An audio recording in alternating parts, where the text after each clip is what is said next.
Malam itu kampung Sunyaragi bener-bener berbeda. Biasanya jam 9 aja udah sepi, orang-orang lebih milih masuk rumah, nutup pintu rapid, dan istirahat. Tapi malam itu sepi yang terasa lain. Angin bertiup lebih kenceng, bikin pohon pisang di belakang rumah Nenek Rian bergesek-gesek. Suaranya mirip kayak tepuk tangan orang banyak. Padahal cuma dedaunan yang kehempas Rian. Cowok 20-an tahun yang baru seminggu pulang dari rantau, duduk di kursi kayu teras rumah neneknya. Rumah neneknya ini rumah tua, temboknya udah agak kusam, jendela-jendelanya besar, dengan kayu jati yang udah lapuk dimakan umur. Meski begitu, rumah ini selalu bikin Rian ngerasa hangat, karena dari kecil dia sering main di sini. Dia duduk sambil nyedot kopi hitam yang masih berasap di cangkir. Rokok kretek kebakar pelan di tangannya, asapnya naik ngelantur ke udara. Tapi entah kenapa, rasa kopi malam itu hambar. Bukan karena gulanya kurang, tapi karena suasana kampung yang bikin gak tenang, sunyi.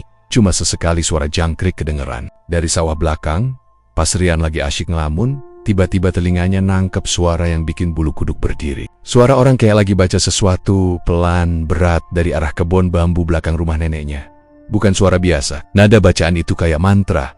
Setiap kata keluar kayak ditarik dari tenggorokan orang yang parau. Serak, seram, tapi jelas berulang. Rian langsung berhenti nyedot kopi. Dia pasang kuping, nahan napas biar lebih jelas. Siapa yang tengah malam gini masih baca-baca gituan? Gumamnya pelan. Suara itu makin kentara. Kayak ada yang sengaja ngebacain doa panjang. Tapi ini jelas bukan doa biasa. Karena bahasanya nggak terlalu bisa dipahami. Ada campuran Jawa halus, kadang kayak bahasa kuno. Dan ada bani-bani yang lebih mirip desisan daripada kata tumekung, nyowo Bali, suke telu dadi siji. Rian nggak ngerti maksudnya. Tapi telinganya langsung panas. Jantungnya berdegup lebih kencang. Udara di sekelilingnya tiba-tiba dingin. Padahal tadi dia sempat ngerasa gerah. Angin yang tadinya berhembus pelan, tiba-tiba berhenti kayak ditahan. Daun pisang yang biasanya ribut sekarang malah diam. Sunyi banget. Sampai-sampai suara detak. Jam dinding dari ruang tengah kedengeran jelas ke teras Dea Kobakuk. Balik nyedot kopi, tapi tangannya gemeter. Rokok di jarinya habis, tanpa sadar dia hisap terlalu dalam. Rian batuk kecil. Matanya berkoke-koka karena kepedesan asap. Tapi kupingnya masih fokus ke suara itu. Dalam hati, Rian bilang ke dirinya sendiri, paling orang-orang kampung sini lagi bikin ritual kecil. Namanya juga desa, masih percaya hal-hal begitu. Tapi, rasa penasaran selalu lebih kuat dari rasa takut. Rian berdiri pelan, naruh cangkir ke meja kayu yang goyah, lalu jalan pelan ke arah belakang rumah. Dia nggak berani nyalain senter HP, takut ketahuan. Langkahnya pelan, sandal jepitnya nyeret-nyeret tanah. Rumah neneknya dikelilingi kebun kecil, ada pisang, singkong dan bambu di belakang. Bambu-bambu itu rimbun, tinggi-tinggi, bikin bayangan, kayak pagar hitam. Kalau malam, dari arah situlah suara itu makin jelas kedengeran. Nyowo Bali, sing mati, tangi. Rian berhenti di dekat sumur tua belakang rumah. Sumur itu udah jarang dipakai. Ditutup papan seadanya. Dari situ, dia bisa lihat samar-samar ke arah kebun bambu. Gelap, tapi ada cahaya kecil kayak dari obor atau lampu minyak. Cahaya itu goyang-goyang, bikin bayangan bambu kelihatan kayak orang bergerak. Suara bacaan itu makin pelan, tapi lebih dalam. Tiba-tiba, dari sela bambu Rian lihat sosok hitam jongkok. Rambutnya panjang, pakaiannya lusuh kayak kain jarit, kepalanya nunduk baca sesuatu di atas tanah. Rian refleks mundur satu langkah. Kakinya nginjek ranting kering. Krek. Suara itu lumayan keras di tengah sunyi. Sosok hitam itu berhenti bacaannya. Kepalanya pelen-pelen mendongak. Rian langsung nahan napas. Dari jauh, matanya bisa lihat wajah pucat dengan mata melotot merah samar. Bukan merah biasa, tapi kayak bara api kecil. Tatapannya nggak ke arah Rian, tapi lurus ke tanah. Tangan sosok itu bergerak-gerak, kayak lagi bikin simbol di tanah dengan kapur putih atau abu. Hawa di sekitar makin dingin. Rian merinding dari ujung rambut sampai telapak kaki. Dadanya sesak, kayak ada beban berat nindih. Dalam hatinya, dia pengen lari balik ke rumah. Tapi kakinya nggak bisa gerak, kayak ditahan. Tubuhnya, suara itu masuk ke telinganya, pelan, tapi kayak langsung nembus ke kepala. Bisikan samar. Rian dia kaget setengah mati. Mana mungkin sosok itu tahu namanya. Dia yakin banget nggak ada orang lain yang manggil. Cuma sosok itu. Tapi mulutnya nggak bisa bersuara. Dalam ketakutan, tiba-tiba dari arah rumah, suara neneknya. Kedengeran Rian, ojo edo ado ngemburi. Melebu nak Rian. Jangan jauh-jauh ke belakang, masuk nak. Suara neneknya keras, bikin Rian kaget. Seketika, rasa berat di tubuhnya hilang. Kayak ada tali yang putus. Dia langsung lari terberit-berit ke arah rumah, ninggalin sumur tua. Nafasnya enggosen-gosen, jantungnya kayak mau copot. Begitu sampai di teras, dia langsung nutup pintu rumah rapet-rapet. Neneknya udah berdiri di ruang tengah, mukanya serius. Tanpa nanya apa-apa, neneknya langsung ngasih segelas air putih sambil bilang, "Minum nak." Rian nurut, meskipun tangannya masih gemeter. Air putih itu dingin, tapi begitu masuk ke tenggorokan, rasanya agak lega. Nafasnya perlahan mulai normal, meski keringat dingin masih netes di pelipis. "Enggopo kau mecu? Sopo sing ngajak? Kenapa kamu keluar? Siapa yang nyuruh?" tanya neneknya dengan nada tajam. Rian geleng, masih bingung. "Aku cuma dengar suara orang bako-baka dari kebun bambu. Nek, aku penasaran." Neneknya langsung tutup mulut, matanya menerawang kayak mikir sesuatu. Dia duduk, tangan gemetar, terus ngusap wajah. "Nak, nenek kowe krungu suara kui, ojo dituruti. Kui dudu wong sembarangan. Nak, kalau kamu dengar suara itu, jangan dituruti. Itu bukan orang sembarangan, Rian." Nandak time. Jantungnya masih deg-degan. Tapi sekarang rasa takutnya bercampur sama rasa penasaran yang lebih besar. Siapa sebenarnya sosok tadi? Kenapa suaranya bisa manggil nama dia? Di luar, angin kembali berhembus. Tapi kali ini suaranya lebih aneh. Don, bambu saling gesek kayak orang bisik-bisik. Malam itu, buat pertama kalinya sejak pulang kampung, Rian sadar kalau Sunyaragi punya rahasia yang gak semua orang boleh tahu. Dan dia tanpa sengaja udah nginjek batas yang harusnya gak boleh dia sentuh. Rian duduk di kursi panjang ruang tamu, masih dengan wajah bingung. Kopi hitam yang tadi diseduh neneknya udah dingin, dibiarkan begitu saja di atas meja kecil beralas taplak. Lusuh, pagi itu udara masih lembab, embun menempel di kaca jendela. Cahaya matahari baru menembus dari sela dedaunan mangga di halaman depan. Tapi suasana rumah justru terasa berat, kayak ada yang menekan dari dalam. Neneknya duduk di kursi seberang, wajah keriputnya pucat, matanya menatap jauh keluar jendela. Rian baru pertama kali lihat neneknya setakut itu. Selama ini, nenek selalu jadi sosok kuat yang gak pernah kelihatan panik. Bahkan waktu listrik mati semalaman, atau ada kabar maling masuk kampung. Tapi sekarang, cuma karena cerita suara aneh di kebun bambu, neneknya sampai gemetar. "Nak, jangan sembarangan." Ya, suara neneknya pelan tapi tegas. "Kebun bambu itu dudu panggonan sing iso kau dekati. Dulu ada dukun sakti di sana. Wong kampung nyebut dia Mbah Darmo. Dia mati bukan karena sakit biasa, tapi gara-gara main ilmu terlarang. Santet gendam mayit, kui ilmu sing ora sakabehe wong iso kuasai. Katanya, itu ritual buat ngidupin arwah orang mati biar bisa disuruh apa aja." Rian nelan ludah, tenggorokannya kering. Kata-kata neneknya berputar-putar di kepala. "Ngidupin arwah?" Suaranya tercekat. Neneknya cuma ngangguk pelan. Wajahnya makin serius. Tangannya gemetar waktu ngelus kain jarit yang dipakainya. "Ngopo ana wong kepengin ngidupin arwah, Nek?" tanya Rian akhirnya. Lebih ke penasaran daripada takut. "Karena kuasa, Nak. Dulu Mbah Darmo pengen dihormati, disegani. Dia bikin orang-orang takut, bahkan berani nyuruh arwah wong mati untuk ganggu musuhnya. Kawen gerdi tu, santet biasa we, wis madeni. Lah iki santet gendam mayit. Wong sing digendam arwah bisa tiba-tiba mati tanpa sebab. Atau hilang pikirannya kayak orang gila." Rian diam, matanya menatap meja, mencoba mencerna kata-kata itu. Ada bagian dalam dirinya yang ingin menolak, bilang bahwa semua itu cuma mitos, cuma cerita orang tua buat nakut-nakutin anak kecil. Tapi kejadian semalam, suara bacaan yang jelas, sosok hitam di kebun bambu, mata merah yang melotot. Semua terlalu nyata untuk dibilang dongeng. "Nek," Rian menarik napas dalam. "Jadi yang aku dengar semalam itu ritual santet gendam mayit." Neneknya menutup mata sebentar, lalu berkata pelan, "Aku ora yakin, tapi kalau iya, itu artinya ilmu kui belum mati bareng Mbah Darmo. Masih ada sing nerusin." Kata-kata neneknya bikin bulu kuduk Rian berdiri lagi. Daya jadi inget. Jelas bagaimana tanah di sekitar keranda itu bergetar, dan tangan pucat mayat yang keluar pelan-pelan. Kalau itu bukan sekadar bayangan, berarti ada orang yang bener-bener lagi berusaha manggil arwah dari alam kubur. Sejenak, hening menyelimuti ruang tamu. Jam dinding berdetik keras, seolah jadi satu satania suara yang mengisi ruangan. "Rian harus tahu lebih banyak, Nek. Aku pengen ngerti gimana caranya santet gendam mayit itu dilakukan." Neneknya langsung membuka mata, menatap Rian tajam. "Nak, ojo kepingin ngerti. Ilmu kue ora kanggo dipelajari. Ora kanggo dolanan. Kue ilmu sing jaluk tumbal sing engribet nao." "Tapi aku harus tahu, Nek," desak Rian. "Kalau aku nggak tahu, Aku nggak bisa ngerti kenapa aku bisa dengar itu. Kenapa arwah itu manggil namaku. Aku harus ngerti biar bisa jaga diri. Neneknya terdiam.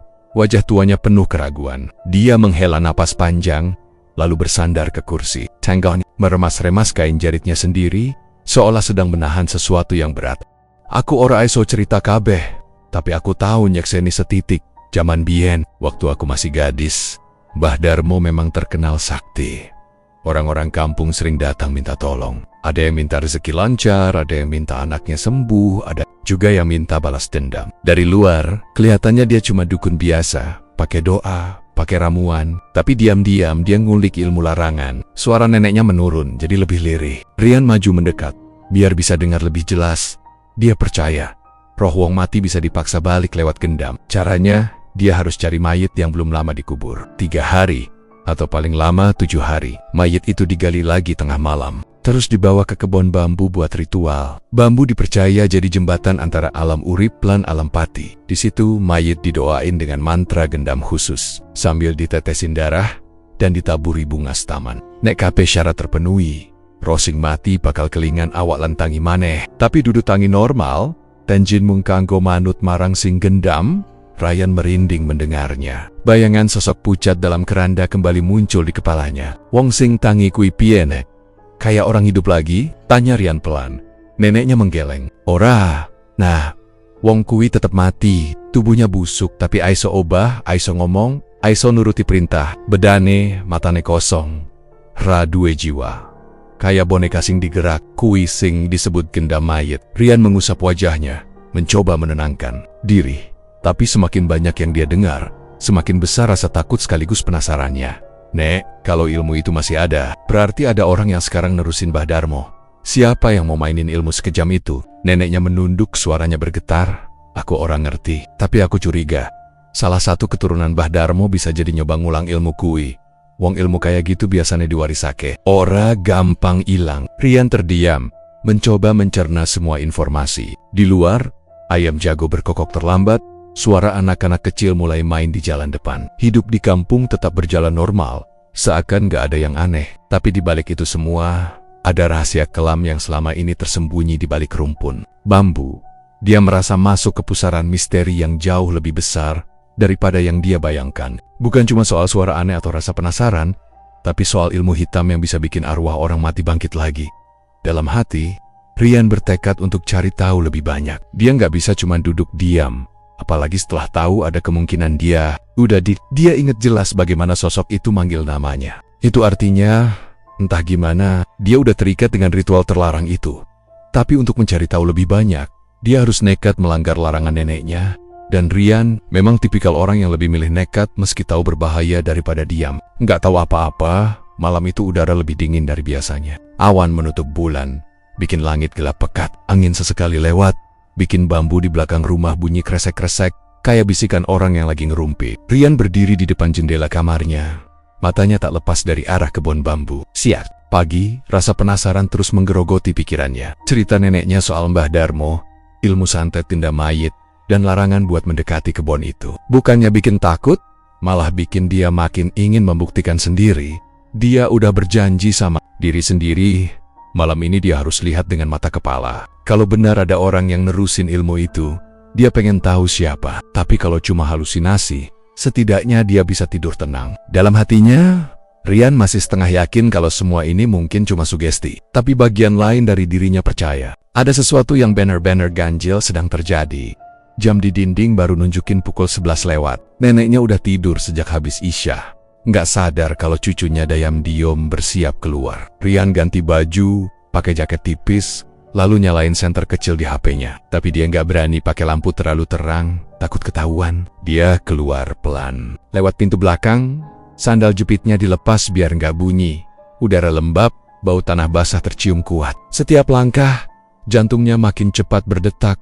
Sampai di dekat rumpun singkong, Rian berhenti sebentar. Dari arah kebun bambu, samar-samar ada cahaya merah kecil kayak obor. Perasaan takut langsung nyambar, tapi rasa penasaran lebih kuat. Dia jalan jongkok, nyusup lewat semak, sampai akhirnya bisa ngintip dari balik pohon jambu yang agak besar. Pemandangan di depannya bikin bulu kuduknya meremang. 3 orang berpakaian hitam duduk melingkar di tanah, Wajah mereka ketutup kain penutup kepala. Di tengah lingkaran itu ada keranda kayu tua. Warnanya kusam, penuh debu, kayak baru diangkat dari tanah. Rian langsung mual begitu angin lewat. Nyeret, bau anyep khas kuburan. Bau itu menusuk hidung, bikin perutnya ngaduk. Dia nutup mulut rapet-rapet, takut muntah dan ketahuan. Salah satu dari orang berpakaian hitam itu ngeluarin botol kecil berisi cairan merah pekat. Deng gentenong. Dia netesin cairan itu ke tanah di bawah keranda. Begitu jatuh, tanah kayak nyerap dengan cepat seolah haus. Rian baru sadar kalau cairan itu darah ayam. Karena di samping botol ada bangkai ayam putih yang lehernya udah disembelih. Orang itu mulai baca mantra. Suaranya dalam, berat, dan gak kayak bahasa sehari-hari. Lebih mirip bahasa Jawa kuno, bercampur desisan. Rian gak bisa nangkep semua kata.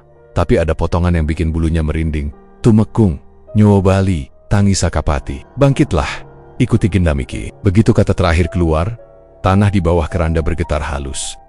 Pelan, kayak ada tikus kecil gerak di bawahnya. Tapi makin lama, getarannya makin kuat, sampai-sampai daun bambu di atas ikut bergoyang padahal angin berhenti. Rian refleks nutup mulut hampir teriak. Nafasnya terhenti, matanya melebar tak percaya. Keranda itu bunyi, berderit. Kayu tuanya ngeluarin suara nyaring, kayak udah mau patah. Dari selapapan keluar suara lirih rintihan pelan, kayak orang susah napas.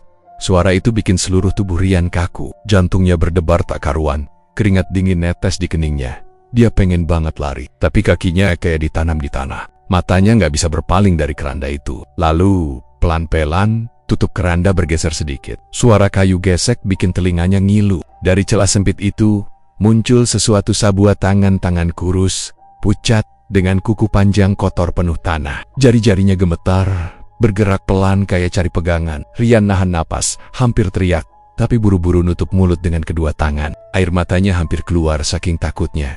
Ketiga orang berpakaian hitam itu terus melantunkan mantra. Suara mereka bersahutan, makin lama makin cepat. Tanah bergetar makin kuat, keranda bergerak sedikit, dan tangan itu keluar lebih jauh. Rian bisa lihat jelas, yurit-yurit biru menonjol di kulit pucat itu. Bukan tangan hidup, tapi jelas bukan cuma tulang belulang. Itu tangan mayat.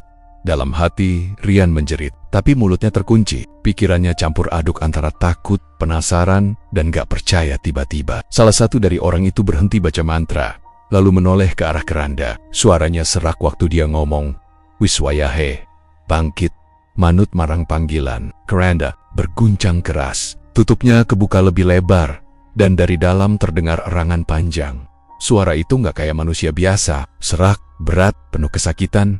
Uhuguhi. Rian, tangannya sampai menggenggam tanah rat-rat. Dia pengen lari, tapi tubuhnya nggak nurut. Matanya nggak bisa dipalingkan. Sosok itu mulai bangkit. Dari balik keranda Kepila Mongkul, rambut panjang, basah, penuh tanah. Wajah pucat dengan mata kosong melotot ke atas. Bibirnya sobek, kulit pipinya bolong, dan ada ulat kecil jatuh ke tanah. Rian hampir muntah, tapi buru-buru nahan suara. Ketiga orang itu bersorak pelan, kayak senang lihat ritualnya berhasil. Wistangi, Wistangi! Sosok itu bangkit sepenuhnya. Duduk di keranda, tubuhnya kaku, tapi jelas bergerak. Dari mulutnya keluar suara aneh. Setengah erangan, setengah bisikan. Rian langsung membeku. Darahnya serasa berhenti ngalir. Bagaimana mungkin sosok itu tahu namanya? Dia yakin gak ada orang lain di sekitar. Gak ada yang kenal dia kecuali neneknya. Tapi arwah busuk itu jelas-jelas manggil namanya Rian. Panik. Nafasnya nggak karuan, jantungnya serasa meledak. Dia mundur pelan, tapi sial, kakinya nginjek ranting kering. Krek, suara itu cukup keras di tengah keheningan.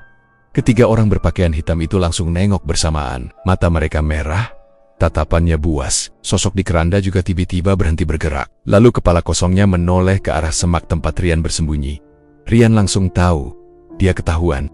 Perlahan suara erangan itu makin jelas, panjang, berat, kayak orang yang tenggorokannya penuh lendir. Dari keranda tua itu keluar bunyi napas seret. Huhuhu. Setiap tarikan nafasnya bikin bulu kuduk Rian berdiri. Lalu, suara kayu berderit, krik, membuat tutup keranda bergeser. Dari celah sempit muncul tangan kurus pucat. Tangannya gemetar, kaku, tapi jelas hidup. Jari-jarinya kotor. Tanah masih menempel di sela kukunya yang panjang. Rian mundur pelan-pelan. Matanya nggak bisa lepas dari pemandangan menyeramkan itu. Tapi langkahnya sial. Kakinya nginjek ranting kering. Krak! Suara pecah di tengah malam sunyi. Terdengar jelas, Ketiga orang berbaju hitam itu langsung berhenti baca mantra. Kepala mereka serentak menoleh ke arah semak tempat Rian bersembunyi. Tatapan mereka tajam, matanya memerah samar diterpa cahaya obor. Suasana mendadak hening. Erangan dari dalam keranda ikut terhenti. Rian panik. Dia tahan napas, tubuhnya menempel ke tanah, berharap nggak terlihat. Tapi sosok di dalam keranda tiba-tiba bergerak lebih cepat. Tangan itu mendorong tutup kayu, membuat keranda terbuka lebar. Dari dalam, tubuh pucat itu bangkit pelan-pelan. Rambut panjang basah menutupi wajahnya. Tanah dan ulat jatuh ke tanah ketika bahunya terangkat. Suara Yuga keluar lagi, lebih keras. Ketiga orang berbaju hitam, salah satunya menunjuk arah Rian sambil berteriak serak, "Ana sing nyekseni." Cepet cekel. Rian kaget, buru-buru bangkit dan lari terbirit-birit. Daun kering dan ranting berisik diinjak langkahnya. Jantungnya serasa mau copot. Napasnya, Angel, dia nggak peduli lagi sama suara berisik yang ditimbulkan. Yang penting bisa kabur sejauh mungkin dari kebun bambu. Tapi baru beberapa meter lari, telinganya menangkap suara berat itu lagi. Bukan suara manusia biasa, tapi suara mayat yang baru bangkit. Melengking serak, riaan. Rian langsung berhenti sepersekian detik. Kepalanya menoleh spontan. Dari kejauhan, sosok pucat itu sudah turun dari keranda. Jalannya kaku, tapi mengarah tepat ke tempatnya. Tiga orang berbaju hitam menyebar, seperti mau mengepung. Ya Allah. Rian menahan air matanya, lalu kembali lari sekencang-kencangnya. Dia sempat terjatuh, lututnya lecet, tapi dia bangun lagi. Napasnya makin tersengal, rasanya paru-parunya terbakar. Setiap kali kakinya menghantam tanah, suara itu makin jelas, kayak ada yang berbisik tepat di telinganya. "Rian, aja Melayu. Kene Rian, jangan lari. Sini." Tubuhnya lemas, tapi ketakutannya mendorong dia terus berlari. Di ujung kebun, dia lihat sumur tua. Dia ingat pesan neneknya, jangan mendekati sumur itu malam hari. Tapi sekarang nggak ada pilihan. Rian bersembunyi di balik tembok pendek sumur. Tubuhnya meringkuk, napas ditahan dari balik sumur. Dia bisa dengar langkah kaki berat mendekat. Dak, dak, duk. Tanah bergetar pelan setiap kali kaki mayat itu menghantam. Lalu suara seretan, kayak kain basah diseret di tanah. Rian merem, keringat dingin membasahi wajahnya. Dia dengar suara bisikan lagi. Kali ini dekat banget, kayak tepat di belakang kupingnya. "Aku ngerti, kowe nang kene. Aku tahu kamu di sini." Rian hampir teriak, tapi buru-buru gigit lidahnya biar tahan. Tangannya gemetaran, kukunya nyakar tanah sampai kotor. Waktu itu, mendadak terdengar suara ayam jago berkokok dari kejauhan. Padahal belum masuk subuh. Kokok itu panjang dan keras, menggema sampai ke kebun bambu. Seketika, suasana berubah. Langkah berat itu berhenti. Suara bisikan hilang. Dari sela rambut yang nutup wajah, mayat itu melotot ke arah gelap. Lalu tiba-tiba mengeluarkan erangan panjang. Huhuhu. Ketiga orang berbaju hitam panik. "Cepet, balik no. Wektune, durung tekan," teriak salah satunya. Mereka buru-buru baca mantra lagi. Suara mereka terburu-buru, campur aduk, kayak orang ketakutan. Sosok mayat itu meronta. Tubuhnya kaku tapi kuat. Lalu pelan-pelan jatuh ke tanah. Erangannya makin lemah, sampai akhirnya diam. Rian berani buka mata sedikit dari balik sumur. Dia lihat jelas, mayat itu rebah tak bergerak. Lalu salah satu dari mereka nutup lagi keranda. Suara mantra berangsur berhenti. Hening kembali menyelimuti kebun bambu. Ketiga orang itu saling pandang, wajahnya cemas. "Ana sing krungu kokok ayam." "Gagal maneh," kata salah satunya. "Wong iku kudu didelok, ketahuan bakal bebayani," jawab yang lain. Rian gak tunggu lebih lama. Begitu mereka sibuk, dia bangkit dan lari sekuat tenaga ke arah rumah. Kakinya sakit, dadanya sesak, tapi dia terus paksa diri sampai akhirnya berhasil masuk lewat pintu belakang rumah neneknya. Dia kunci pintu rapat-rapat. Tubuhnya ambruk di lantai. Napasnya megap-megap. Neneknya langsung keluar dari kamar. Wajahnya panik. "Rian, kowe saka ngendi?" "Rian, kamu dari mana?" Rian gak bisa jawab. Mulutnya kering, tenggorokannya sakit. Dia cuma bisa nunjuk ke arah kebun bambu. Matanya penuh ketakutan. Neneknya langsung ngerti. Wajah tuanya makin pucat. Suaranya bergetar. "Nak, kawi zinglangga larungan saiki. Kawi wisdich kel karo arwah kui." Rian pengen nangis. Kepalanya pusing. Bayangan tangan pucat itu masih jelas di matanya. Suara yang manggil namanya masih terngiang-ngiang. Dia sadar, sejak malam ini hidupnya gak bakal sama lagi. Siapa itu? Suara berat salah satu dari mereka menggema di antara rimbun bambu. Rian langsung kaget.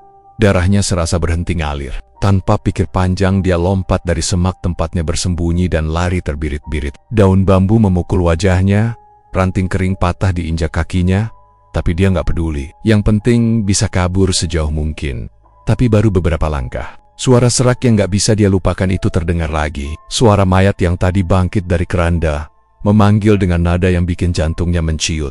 Rian berhenti mendadak. Tubuhnya kaku, seolah ada tangan besar yang mencengkeram kakinya. Napasnya terhenti. Pikiran logisnya bilang, mana mungkin mayat itu tahu namaku, tapi telinganya jelas menangkap suara itu. Suara yang gak bisa ditiru manusia, serak, berlendir dalam, seakan keluar dari dada kosong. Langkah kakinya terasa berat setiap kali dia coba maju. Ada sesuatu yang menarik mundur. Rasanya kayak ada tali tak kasat mata melilit pergelangan kakinya. Semakin dia berusaha lari, semakin kuat tarikan itu. Matanya mendadak gelap, penglihatannya kabur, kayak lampu padam pelan-pelan. Telinganya kini penuh bisikan. Suara itu gak cuma satu, tapi banyak, tumpang tindih. Ada suara perempuan, suara laki-laki tua, suara anak kecil. Semua berbisik serempak. Sekali lihat kau jadi bagian dari ritual ini. Wis daddy bag, ansaka sesaji, Rian menggigil. Dia berusaha nutup kuping, tapi bisikan itu gak datang dari luar. Bisikan itu kayak muncul langsung dari kepalanya sendiri. Semakin dia melawan, semakin keras suaranya. Di depan, samar-samar dia lihat bayangan 3 orang berbaju hitam bergerak mendekat. Obor mereka bergoyang, cahayanya bikin bayangan bambu menari di tanah. Di belakang, dia bisa dengar langkah berat mayat itu menyeret kaki, mendekat perlahan. Dia terjebak di tengah. Ya Allah, tolong, Rian berbisik hampir tanpa suara. Tubuhnya mulai gemetar hebat. Lututnya lemas, kakinya nggak bisa nurut. Seperti ada kekuatan yang maksa dia berhenti. Pandangannya makin gelap, tapi dalam gelap itu muncul bayangan wajah pucat mayat yang tadi bangkit. Matanya kosong tapi tajam menatap. Dari mulutnya yang sobek, keluar senyum kaku. Rian, Saiki, giliranmu. Seketika udara di sekitar jadi dingin banget. Nafas Rian keluar dalam uap putih. Suara jangkrik hilang. Suara angin pun gak ada lagi. Dunia di sekitarnya kayak mati, hanya tinggal dia, 3 orang berbaju hitam, dan arwah itu langkah-langkah mendekat. Salah satu orang berbaju hitam mengangkat tangan, suaranya parau. Wis, ojo melayu, wis kasil dicekel. Sopo wae sing nyakseni ritual iki kudu dadi bagian. Rian pengen teriak, tapi tenggorokannya terkunci. Mulutnya terbuka, tapi gak ada suara keluar. Matanya berair, dadanya sesak kayak ditimpa batu besar. Tiba-tiba, dari arah belakang, tangan dingin menyentuh pundaknya. Dingin, kaku, dan berat. Rian merinding dari kepala sampai kaki. Pelan-pelan dia nengok, meski hatinya udah menjerit jangan. Di belakangnya berdiri sosok itu. Tubuh mayat yang tadi keluar dari keranda, sekarang tepat di belakangnya. Wajahnya dekat banget. Begitu dekat sampai Rian bisa mencium bau busuk tanah dan daging busuk. Matanya kosong, tapi jelas memandang dia. Dari mulutnya keluar bisikan yang gak mungkin salah dia dengar. Saiki awakmu milikku. Sekarang tubuhmu milikku. Rian histeris dalam hati. Dia maksa kakinya buat lari, tapi justru tubuhnya jatuh tersungkur ke tanah. Tangannya kotor kena tanah lembab. 3 orang berpakaian hitam itu makin dekat. Suara, langkah mereka jelas terdengar. Kanggo enggiket, kudu ana sing anyar. Iki wis tanda, kata salah satu dengan nada puas. Rian nyoba bangun, tapi seluruh badannya berat kayak ditindih. Dia cuma bisa merangkak pelan, tapi setiap kali maju, tarikan dari belakang makin kuat. Dia bisa dengar suara erangan mayat itu tepat di telinganya. Ngaak bisa lari Rian hampir kehilangan akal. Dia nyoba ingat doa apa aja yang pernah dia dengar dari neneknya. Mulutnya bergetar pelan, meski lidahnya kaku. Allahu Akbar, Allahu Akbar. Begitu kata itu keluar, tubuh mayat di belakangnya mendadak kejang. Suara erangannya berubah jadi lengking panjang. 3 orang berpakaian hitam yang tadi jalan mendekat langsung berhenti. Wajah mereka terkejut, lalu marah. Sialan, bocah iki ora gampang dicekel. Bocah ini gak gampang ditangkap. Rian memanfaatkan momen itu. Dia kumpulin sisa tenaganya, berdiri goyah, lalu lari lagi sekuat tenaga. Pandangannya masih gelap, tapi instingnya bawa dia ke arah rumah. Nafasnya berat, dadanya sakit, tapi dia gak berhenti. Di belakang, suara itu masih mengejarnya. Riaan ojo melayu. Kowe wis dadi tumbal. Suaranya makin lama makin jauh, tapi masih terngiang jelas di kepala. Begitu sampai halaman rumah nenek, Rian hampir roboh. Dia jatuh berlutut, napasnya tersengal, tubuhnya penuh tanah dan luka. Neneknya keluar buru-buru, wajahnya pucat melihat cucunya. Ya Allah Rian, caupa itu iki, ya Allah Rian, kamu. Kenapa begini? Rian gak bisa jawab. Dia cuma bisa melotot ke arah kebun bambu. Tangannya gemetar nunjuk ke sana. Neneknya segera paham. Dia tarik cucunya masuk rumah, lalu ngunci pintu rapat-rapat malam itu. Suara ketukan terdengar di jendela kamar Ryan berkali-kali. Ritmenya pelan tapi jelas. Tok tok tok. Setiap ketukan bikin bulu kuduknya berdiri. Dari luar, suara serak itu masih memanggil. Rian, saiki awakmu ora bakal lepas. Dan malam itu Rian sadar, dia bukan lagi sekadar saksi. Dia sudah jadi bagian dari ritual yang seharusnya nggak pernah dia lihat. Pagi itu, matahari baru naik setengah. Tapi kamar Ryan terasa pengap. Dia terbangun dengan keringat dingin yang membasahi seluruh tubuh. Kaosnya lengket, napasnya masih enggos-enggosan seperti baru lari jauh. Pandangannya berkunang, matanya sayu, dan tenggorokannya kering. Begitu dia nengok ke samping, neneknya sudah duduk di kursi kecil, wajahnya serius, mata tuanya tajam penuh kekhawatiran. Kamu lihat ya, suara neneknya pelan tapi menusuk. Rian gak sanggup jawab panjang, lehernya kaku, kata-kata gak bisa keluar. Dia cuma bisa ngangguk pelan, matanya menunduk. Neneknya menghela napas panjang, terdengar berat seakan menahan beban besar. Nak, nenek wis kowe wero. Arwaiku bakal ngikut. Ojo kaget, nenek ono suara manggil. Utawa bayangan melipir neng kaca. Kuwi tanda nek kau wis daik. Kalau kamu sudah lihat, arwah itu bakal ikut. Jangan kaget kalau ada suara manggil atau bayangan lewat di kaca. Itu tandanya kamu sudah diketuk. Rian langsung gemetar. Tangannya meremas spray. Wajahnya pucat pasi. Terus gimana, Nek? Aku nggak mau diseret masuk ritual itu. Aku cuma penasaran, Nek. Aku nggak tahu bakal kayak gini. Suaranya pecah. Hampir menangis. Neneknya menatap lekat-lekat. Penasaran iku sing paling gampang digarap karo makhluk kuwi. Sing gaib seneng karo wong sing kepo, sing ora aiso nahan rasa pengen ngerti. Kuwi jebokane, saiki kau wis kebuka matane, nat wis kebuka pintuna. Rian merasa dunia runtuh. Tadi saja sudah cukup buat dia trauma. Dan sekarang, neneknya bilang kalau semua itu belum selesai. Dia menggenggam tangannya sendiri, dingin dan basah. Nek, aku takut. Aku benar-benar takut. Aku dengar suaranya, Nek. Dia manggil namaku. Kok bisa? Aku nggak kenal dia. Aku nggak pernah lihat mayat itu sebelumnya. Neneknya menghela napas. Lagi, kali ini lebih dalam. Matanya menerawang jauh ke arah jendela. Kowe mikir kui kebetulan, Rian? Ora, wong sing melu ritual. Iku ngerti jenengmu. Ilmu santet gendam mayit kui ora. Main-main. Sing dicekel bakal disebut, ditarik. Nganti tenagane entek. Awakmu wis disawang dadi kunci, dadi sambungan. Saiki wis ora gampang metu. Kata-kata nenek membuat perut Rian mual. Rasanya mau muntah, tapi yang keluar cuma asam. Dia menutup wajah dengan kedua tangan, tubuhnya gemetar hebat. Terus aku harus apa? Aku nggak bisa tidur, nggak bisa tenang, Nek. Malam tadi aja aku dengar ketukan di kaca. Aku kira mimpi, tapi ternyata nyata. Neneknya menepuk bahunya pelan. Sentuhan itu hangat. Meski tangannya keriput. Nat, sing aiso nyelamet ke mengloro, doa sing tulus, lan ngerti rahasia. Rahasia sing diwarisna turun-temurun, sing ora akeh wong ngerti. Aku tahu weruh, aku tahu ngalami, lan aku isi simpen karane. Tapi risikonya gede, Rian. Gede banget. Rian langsung menoleh wahanya penuh. Harap, apapun risikonya, Nek, aku nggak peduli. Aku nggak mau jadi budak arwah itu. Aku nggak mau ditarik ke dalam ritual gila itu, Nek. Tolong aku. Air mata tipis mengalir di pipi Ryan. Dia benar-benar ketakutan. Bukan cuma karena arwah itu, tapi juga karena dia sadar hidupnya berubah sejak malam naas di kebun bambu. Neneknya menatap lama, lalu berdiri perlahan. Tubuhnya sudah renta, jalannya pelan, tapi aura wibawanya bikin Rian merasa aman. Nenek lalu membuka lemari kayu tua di sudut kamar. Dari dalam, dia mengeluarkan kotak kecil dari kayu jati. Warnanya sudah kusam, penuh ukiran kuno. Kotak itu ditaruh di meja kecil dekat ranjang Rian. Ini pusaka simpenan, Nak. Dadi iki sing mung aiso dipake nenek kowe. Wis kebacut melu urusan gaib. Iki warisan leluhur, tapi ora gampang. Nek pengen bebas, kowe kudu wani ngelawan, kudu wani ngadepi. Ora aiso mong sembunyi ning oma. Rian menatap kotak itu dengan campur aduk antara penasaran dan takut.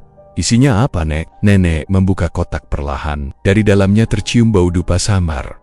Seolah kotak itu menyimpan aroma masa lalu. Di dalam ada kain putih kecil, sebotol kaca berisi cairan hitam, dan sebuah keris kecil dengan gagang kayu yang sudah menghitam dimakan waktu. Ini alat kanggo embendung genda mayit. Keris iki kudu diselehno nang panggonan sing kowe weruh ritual. Kui cairan iki kanggo nutup ikatan sing wis kebentuk. Tapi nenek salah langkah. Malah awakmu sing bakal kejiret luwih kenceng. Rian menelan ludah. Berarti aku harus balik ke kebun bambu itu lagi. Neneknya menatap dalam-dalam, lalu mengangguk pelan. Yo nak, kudu bali. Sing ngegawe jebakan, kudu dilawan neng papan jebakane diu. Yen ora, arwah iku bakal terus nguntit awakmu nganti tekan kuburan. Ucapan itu membuat Rian makin pucat. Keringatnya mengalir lagi, meski udara pagi cukup sejuk. Bayangan kebun bambu semalam terlintas jelas di kepalanya. Suara mayat, tatapan kosong, tangan pucat yang menyentuh pundaknya, semua kembali menghantui. Aku takut. Aku nggak yakin bisa. Nenek duduk lagi di samping Ryan, memegang tangannya erat. Nak, rasa wedi kui wajar, tapi kau kudu eling. Singa gawe ritual kui dudu wong sembarangan. Mereka ngandel ke arwah kanggo kuasa. Nek kau ora wani ngadepi saiki, awakmu bakal mati alon-alon, dijupuk roh maneh tanpa sadar. Kalimat itu menampar Rian. Matanya merah, tapi di dalamnya mulai muncul sedikit keberanian. Kalau memang harus, Nek, aku bakal coba, tapi aku nggak mau sendirian. Aku nggak mau hadapi mereka sendirian. Nenek mengangguk, meski matanya menunjukkan keraguan. Aku bakal nuntun nak, nanging awakmu sing kudu maju. Aku mang bis membantu sakan jero doa. Awakmu sing kudu ngiket nasibmu diu. Hari itu berjalan lambat. Setiap jam terasa panjang. Rian gak bisa tenang. Setiap kali dia melirik kaca jendela, dia lihat bayangan samar lewat, meski di luar gak ada siapa-siapa. Kadang terdengar ketukan pelan, kadang suara lirih manggil namanya. Rian, seperti berbisik dari balik dunia lain, dia makin yakin ucapan nenek benar. Arwah itu udah nempel, dan dia gak punya pilihan selain melawan. Menjelang sore, nenek menyiapkan segala sesuatu. Kain putih dibungkus rapat, cairan hitam dimasukkan ke kantong kecil, dan keris kecil diselipkan ke ikat pinggang Ryan. Bau dupa dibakar, memenuhi rumah dengan aroma tajam. Nenek membacakan doa-doa pelan, suaranya serak tapi khusyuk.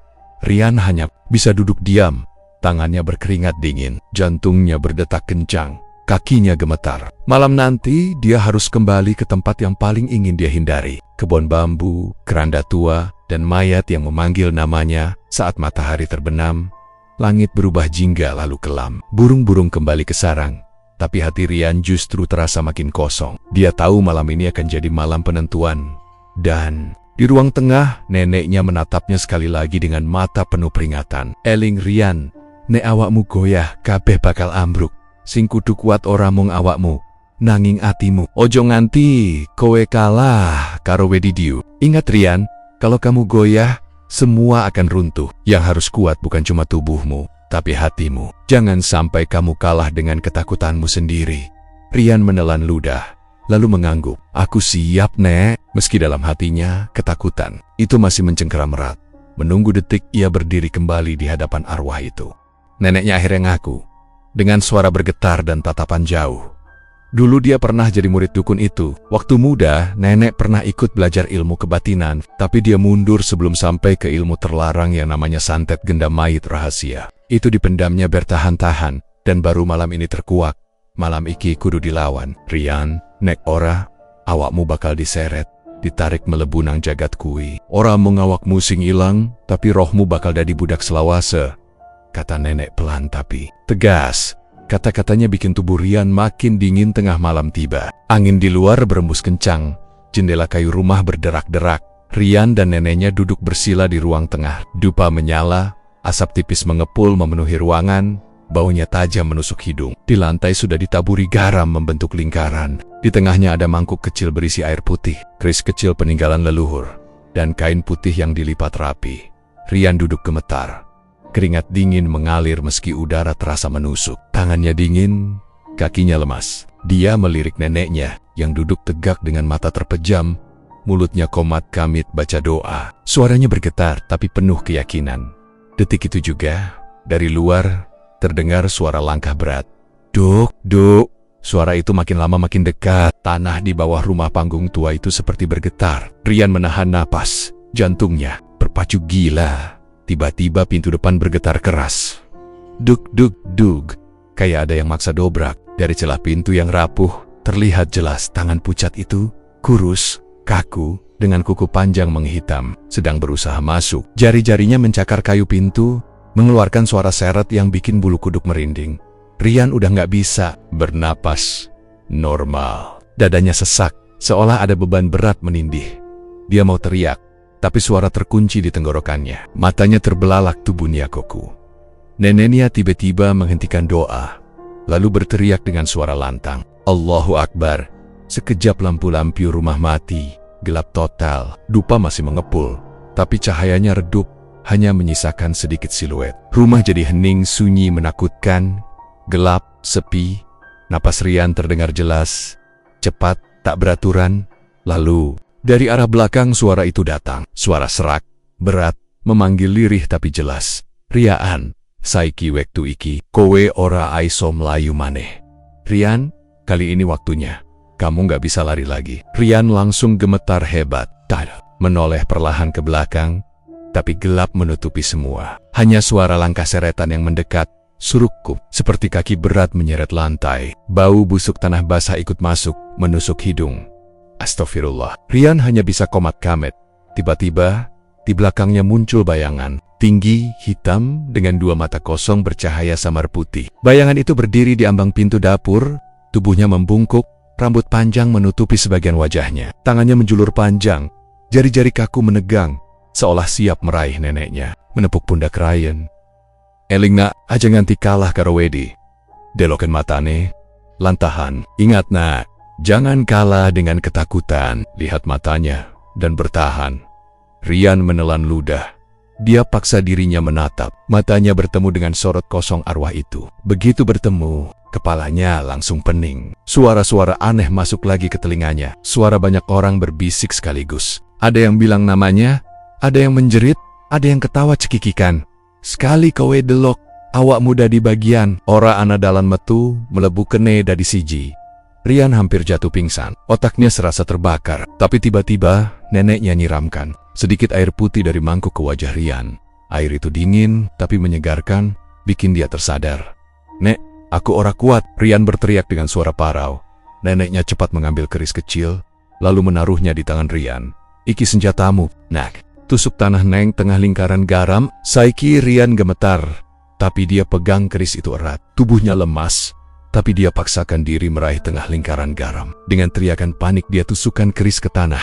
Prak! Suara legap menghantam lantai kayu, lalu bunyi bergetar terdengar. Seketika, lingkaran garam menyala samar, seperti berkilau. Asap dupa mendadak mengepul lebih banyak, memenuhi ruangan.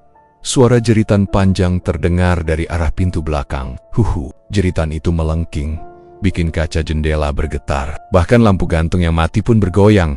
Bayangan tinggi itu mundur setapak, tubuhnya kejang. Dari mulutnya keluar cairan hitam pekat, menetes ke lantai. Suaranya berganti jadi erangan panjang, ugi. Nenek langsung berdiri, membaca doa lebih keras. Suaranya menggema di ruangan. La ilaha illallah, astagfirullahalazim. Bayangan itu menggeram, lalu mendadak melompat masuk ke ruangan, melampaui lingkaran garam. Tubuhnya besar, rambutnya panjang berantakan, wajahnya hancur penuh belatung, matanya kosong tapi bercahaya. Tangannya langsung meraih ke arah Rian. Teriak sekeras-kerasnya. Dia angkat keris, menahannya dengan kedua tangan. Tangan mayat itu menyentuh ujung keris. Dan saat itu juga suara letupan kecil terdengar, seperti sesuatu yang terbakar. Tangan itu melepuh, gosong, lalu terlempar mundur. Cepat, nak. Oh kan, neneknya berseru. Rian gemetar hebat, tapi dia bertahan. Keris kecil itu bergetar di tangannya, panas seperti bara. Bayangan hitam itu meraung, lalu tubuhnya pecah jadi asap hitam yang mengepul memenuhi ruangan. Suara-suara jeritan. Banyak orang ikut keluar, bercampur jadi satu. Rumah tua itu bergetar. Suara kayu berderak keras. Rian merasa lantai hampir runtuh. Dia jatuh terduduk, keris masih digenggam, matanya berair. Asap hitam itu berputar, lalu melesat ke arah pintu depan. Sekejap, rumah jadi hening kembali. Dupa masih menyala, lingkaran garam masih utuh, dan keris di tangan Rian panas berasap. Neneknya duduk lemas, wajahnya pucat, keringat bercucuran. Wis nak, wis, saiki arwah kui, wis kabur. Ora musnah, tapi mundur. Nanging ojo seneng disik, ritual iki durung rampung. Rian masih gemetar, matanya kosong, dadanya naik turun cepat, Tubuhnya serasa nggak ada tenaga lagi. Tapi di dalam hatinya ada sedikit lega. Malam ini, dia nggak lagi cuma korban. Dia sudah berani melawan, meski nyawanya hampir jadi taruhannya di luar Rama. Angin berhenti. Sunyi menutup kampung Sunyaragi. Tapi Rian tahu, ini baru permulaan. Ritual gendam mayit belum selesai, dan dia mau nggak mau sudah jadi bagian dari kisah kelam itu.